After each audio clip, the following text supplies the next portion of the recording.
Hello everyone, welcome to the Sunday Guardian show by Joyeeta Basu.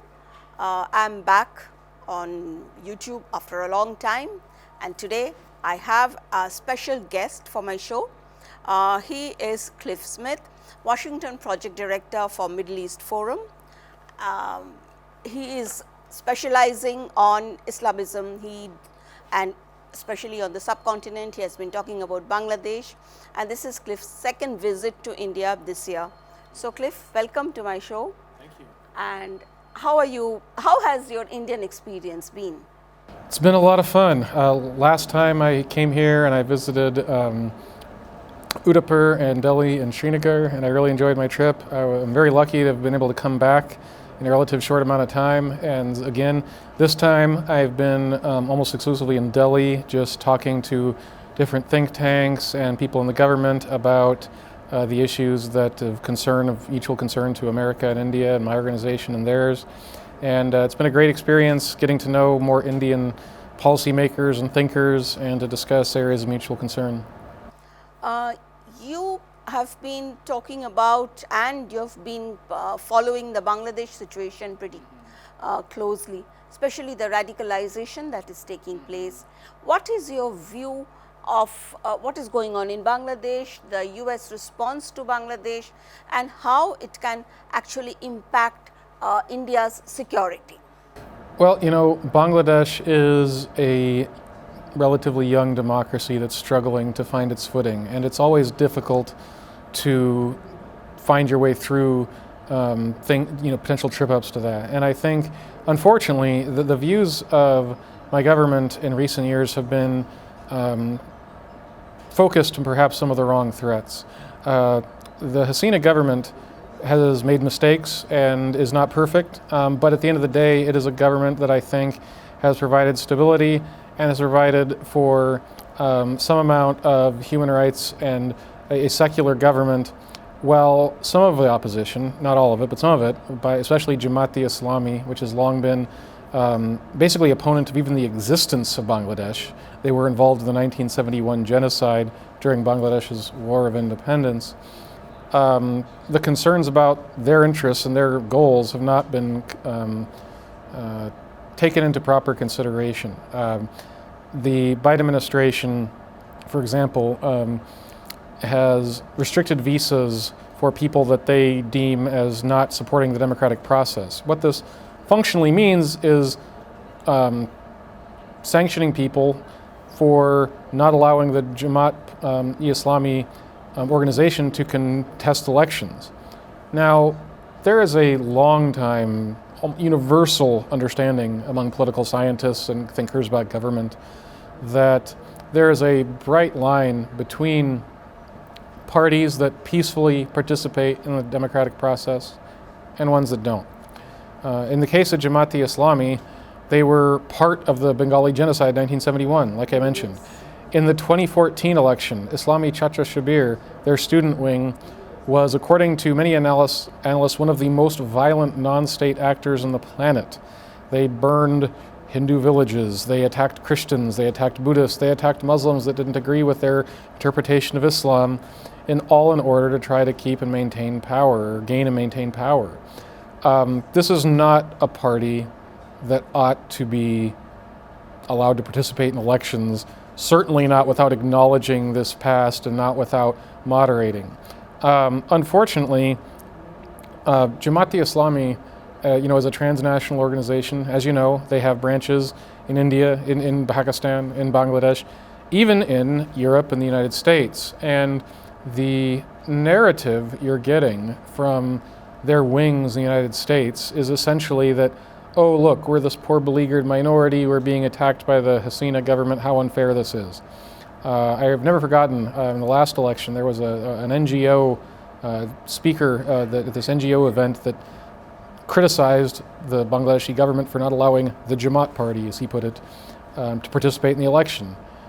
Zero mention was made of this history, and I do not think you can separate that history from what was going on. And I think now that kind of thinking that wants to think that with zero contrition, with zero acknowledgement of the past, that this party is now rehabilitated not to be able to participate just like any other party. This is a violent party that has been violent within the past decade in order to gain power. And the mere fact that there have been some problems with the Husseini government shouldn't mean that Jamaat-e-Islami just becomes rehabilitated and is a fair democratic partner. They're not. They're explicitly not. They have been dedicated to enforcing their narrow version of Islamic law on other Muslims and non-Muslims alike for as long as they have existed. And until that changes, those considerations need to be taken into account. And I fear that those are not being taken into consideration by enough people in the U.S.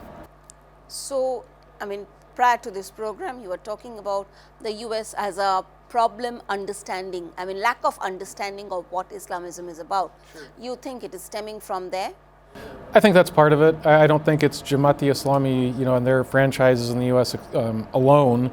I think there is different organizations that are linked to the Muslim Brotherhood or various Deobandi organizations and different other strains, Turkish Islamism, that are the most theocratic, the most overtly political, wings of Islam and radical Islamism that in many times are funded or at minimum supported in different ways by foreign actors, by the Turks, by the Qataris, by the Pakistanis, that are trying to push a narrative that any criticism of the most radical versions of Islam or the most radical actors in Islam is really a criticism of Muslims or Islam in the wider sense.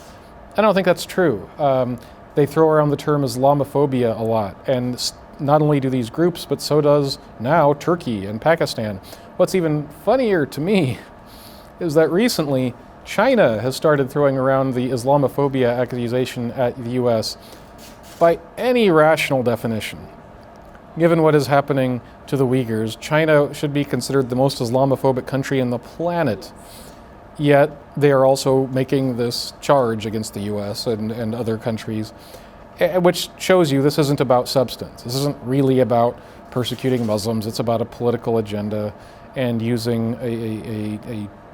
the fear of bigotry against your opponents. And I think there's a lack of understanding both about the difference between the vast majority of moderate Muslims and the most political actors in the U.S. And I think that these are the factors that help enforce this misconception in the U.S. So if there is a misconception, since we are talking, we are in India, we are Indians, we are very, very sometimes upset about the kind of narrative that comes out from the US, especially when we see organizations like the USCIRF and others, and they are being fed this propaganda against India, and India is being painted in the vilest of colors. Now, what happens is that if there is a lack of understanding, if there is, because they are too scared to be, perhaps they are too worried that they are going to be called Islamophobe, if that comes to determine policy, it affects relations with countries internationally. Isn't that a problem? Absolutely. I mean, one of the reasons that I am interested in this work is because I have believed for decades, frankly, that a close U.S.-India relationship is important for both of our interests. I mean, I just look at history and I look at geopolitics. Both America and India are former British colonies. We're both pluralistic. We're both democracies. We're both concerned about radical Islam. We're both concerned about a rising China. I could go on and on. Sure, we have differences. We have different histories, all that kind of stuff. But we also have a lot of similarities, and I think in the long run, our interests lie together, and I think that removing speed bumps to those interests is important. And there's plenty of room for criticism between friends and between allies to better our policies. But at the end of the day, I think our interests and our values largely align, and I think it's important to keep that going. Yeah. So when you were talking about Islamism in the U.S., there is this news that Ilhan Omar's trip to Pakistan was funded by the Pakistani government. It has been now it's public now, that information, how do you think this thing is going to be treated and seen in the US? Unfortunately, I don't think it will get seen much at all, or at least it won't be understood much. I think that's the problem, is that, Ilhan Omar, while she is Muslim, she's Somali origin. She isn't even on like the relevant subcommittees on South Asia policy, but she has thrown herself headlong into these disputes and has accused all her opponents of being Islamophobes or whatever the case may be.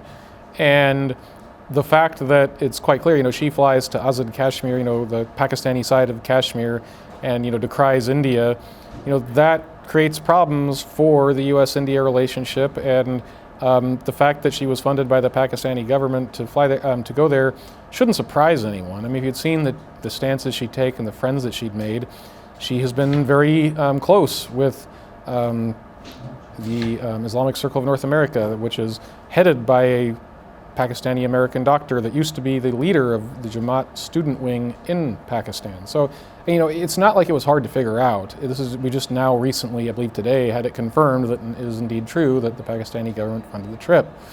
And, that's fine. Learn Pakistan's perspective, but, everybody should realize where she's coming from and what side she's on. They shouldn't take it as anything even remotely objective or even remotely fair. She certainly hasn't tried to, see both sides. She hasn't taken trips to India, to the best of my knowledge. She's done everything. She's taken one side and one side only, and doesn't care to discuss the issue beyond that. And I think that's a problem. How much influence can she possibly have on policy? Oh, it's not that she has a huge amount of influence. I mean, she's one of 435, and she represents sort of the hard left of the Democratic Party. But it does, she does take a certain part of the Congress with her, sort of the more hard left, to the degree they are going to polarize these kinds of issues and, make all these, hard black and white distinctions when there could be collaboration, and rather, to just demonize rather than collaborate. It makes it harder. It makes it more difficult. It makes suspicions. Because, many Americans, sadly, to them, they don't know much about Bangladesh, they don't know much about India. So if somebody tells them a story, sometimes even if it's true, there are bad things that happen everywhere. They don't understand the wider issue or the wider context. And so when they hear a bad story, oh, this bad thing happened here or there, okay, what's the wider context? That gets missed. And I think it's important that people that have sort of a wider view take up that and discuss that, rather than just let someone like her drive the entire narrative. So is this particular, I guess since the American public is not, I'm not talking about the American public, among say policy influencers in think tanks and all, what sort of an image does India have in those areas, in these particular think tanks? There's a lot of think tanks with a lot of different views.